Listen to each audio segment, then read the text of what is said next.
The first thing Susan did after being reborn was to buy up a piece of land everyone thought was worthless, and boom, just like that she hit financial freedom. Then she cut ties with her own son without a second thought. Turns out in her past life, Susan worked herself to the bone, juggling 3 jobs a day just to keep her eldest son fed and clothed, and poured everything she had into helping the second one finish school, even paid for the 4th son's wedding, and sent her youngest daughter to school though she barely passed. In the end, all that broke her health, and when she needed just $1,000 for treatment, none of her 4 kids wanted to pay a dime. Only her eldest daughter-in-law and the son she never favored scrambled everywhere trying to raise money for her. Feeling guilty, she closed her eyes for good, but who knew she'd open them again in a new life. Right now, her 4th son is begging Susan to help his girlfriend find a job, but facing these ungrateful brats, Susan swears she won't make the same mistake twice. 重活一世，我不想再当牛做马了。那些个逆子逆女，休想从我这手里扣走1毛钱。 Next, Susan went to the factory and asked the supervisor to move her to an easier position. In her last life, she worked the dirtiest, hardest jobs there, and that's what destroyed her health. This time, she's living for herself, staying healthy and happy. That day when Susan got home, she heard her second son's family yelling for roast duck. She remembered she paid his college tuition, and after he became a teacher, he never sent a penny back home. He'd show up every few days with his wife and kid, empty-handed just to eat her food, and even pack some to take home after. Watching her eldest daughter-in-law silently get up to kill a duck, ready to serve that family again, Susan stopped her in time. In her past life, she'd been blind and cruel. She hated this daughter-in-law for not bearing a son, and never treated her kindly. But in the end, the same woman sold her dowry to save Susan's life. Now Susan's determined to make it up to her, and be the mother-in-law she should have been all along. 咱们家又不是开饭馆的，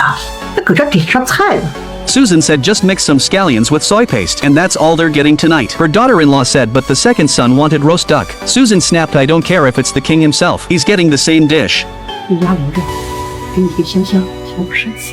When Susan walked into the room, she was shocked to see her husband still alive, not yet worn down by those heartless kids. When the 4th son heard his mom switch jobs, he started questioning why she'd do that out of nowhere, saying now she wouldn't be able to meet the higher-ups, and how was she supposed to help his girlfriend find a job? He didn't even care if his mom lived or died, and demanded she switch back to her old position. That's when she lost her temper, and slapped him hard across the face. Then the second son jumped in, saying the whole family had been waiting for his wedding, and that mom would never just leave him hanging. Maybe she already lined something up behind the scenes. The 4th son actually believed him, and couldn't wait to share the good news with his girlfriend. Later, when the second son's family sat down to eat, they saw nothing but scallions and bean paste on the table. His wife snapped that the eldest daughter-in-law was too stingy. How could she serve this after they came all this way? Their kid saw there was no duck, and stormed out of the house in anger. Susan knew her second son never came home for good reasons, and sure enough, he claimed he'd finally earned a training opportunity after working so hard for it, and wanted $1,000 from his parents. 妈，就1000块钱，算我求你了，行吗？ She remembered last lifetime it was also $1,000, but they wouldn't spend it on her medicine and let their own mother die at home. So she lashed out at him, saying even as a teacher, how could he have the nerve to ask money from parents who worked themselves to the bone? The second son just thought she was hitting menopause and throwing a tantrum for no reason, so he left with his wife, saying they'd come back in a few days. As soon as they left, Susan took her husband and eldest daughter-in-law out to a nice restaurant, and even said she'd pay for her granddaughter's schooling. That moved her daughter-in-law so much, she couldn't help tearing up. Meanwhile, the youngest daughter spotted them at the restaurant and sat right down without hesitation, reaching out her hand for money, saying she needed it for study materials, but really she just wanted to buy makeup. Susan remembered in her past life, her youngest daughter used studying as an excuse to ask her for money every few days, and always ended up dead last in every exam. This time, she wouldn't spoil her anymore. Angry, the girl grabbed a chicken leg and ran straight out the door. 反正我不管，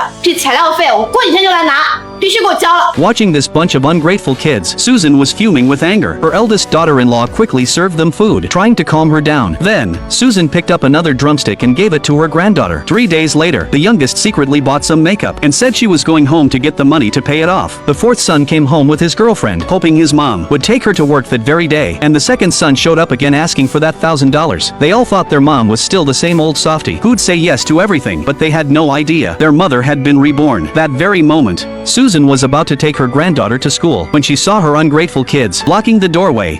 你要工作，你要进修，你要材料费啊！呸！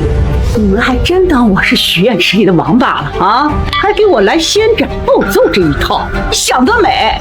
要工作没有，要钱更没有。什么呀？